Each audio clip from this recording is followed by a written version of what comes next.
coup, c'est parti pour la vidéo des pocherons à vrac. Pour les faire, il va vous falloir votre tissu principal, votre fil qu'on vous a donné type fil de coton.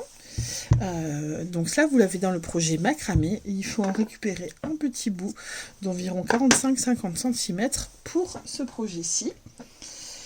Il va vous falloir des petites épingles et une épingle à nourrice.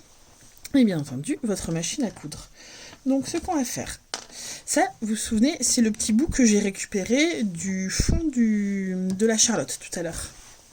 Donc il m'en reste à peu près cette dimension-là. Je vais le plier en deux. Hop.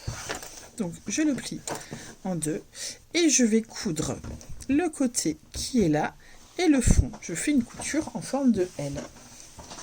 Au niveau du positionnement sur la machine, comme c'est de l'assemblage, je vais me positionner avec le bord du pied contre le bord du tissu. Et là, je vais faire une grande ligne jusqu'en bas. Donc vous avez bien vos petits tissus qui sont l'un contre l'autre sur le côté. Et on va s'arrêter à peu près à 1 cm du bord.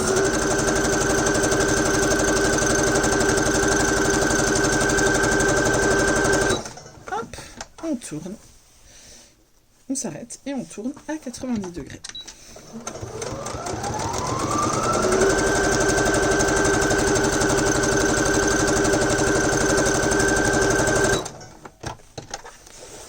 Hop. Et donc là, on a déjà notre petit pochon. Il n'y a pas beaucoup de recul sur le téléphone, sur la vidéo, mais on a notre petit pochon.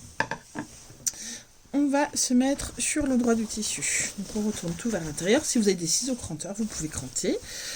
Si vous avez une surjeteuse, vous pouvez surjeter également. Et donc là, je vais faire ce qu'on appelle un double rentré. Donc je vais rentrer le tissu vers l'intérieur une fois.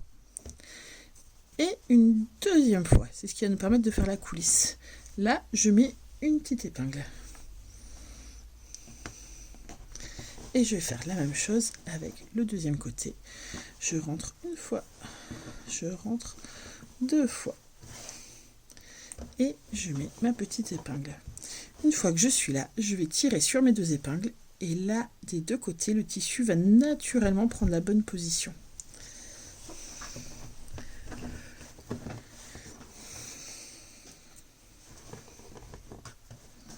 Hop. Et hop. Donc on la fait bien large cette coulisse pour qu'on puisse bien coulisser facilement notre petit cordon.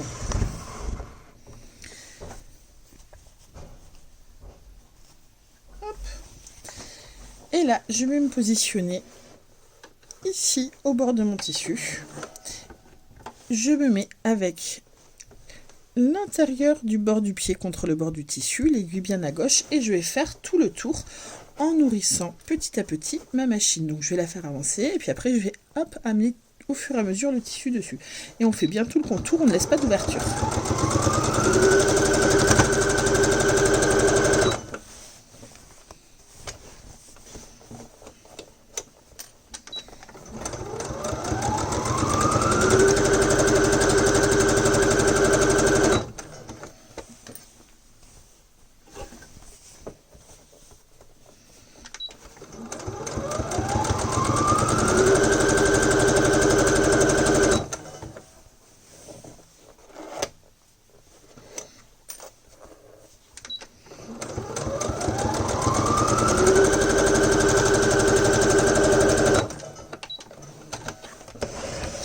Voilà, j'ai fait tout le contour.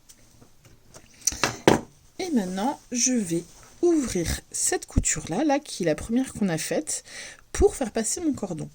Donc, si vous avez un petit outil comme ça, qui s'appelle un découvite, c'est parfait. Sinon, je vous montre comment faire sans. Donc, vous prenez votre petite épingle, vous tirez... Alors, déjà là, vous voyez, j'ai mis mon index et j'ai bien tendu le tissu autour. Et donc là, je tire le fil à l'aide de l'aiguille et je vais le couper à l'aide des ciseaux. Voilà. En fait, je fais sauter les 3-4 points qui sont là au milieu. Hop. Une fois que j'ai fait ça, je prends mon petit cordon, ma petite épingle Et là, je vais partir dans le sens non naturel. Si je voulais, ça me paraît plus facile de partir par là, parce qu'en fait, j'ai le petit repli à l'intérieur du tissu qui est comme ça, donc ça paraît hyper facile de partir par là. Sauf qu'au moment de la sortie, je vais un peu galérer. Donc là, je rentre mon épingle, je lui fais faire demi-tour. Normalement, ça marche assez bien. Et on va partir dans l'autre sens, dans le sens illogique.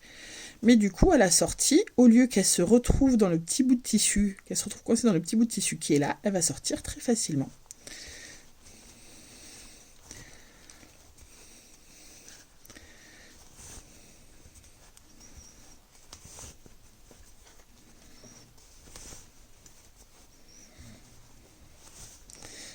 Voilà, et du coup, quand on arrive ici, on a notre épingle qui sort facilement.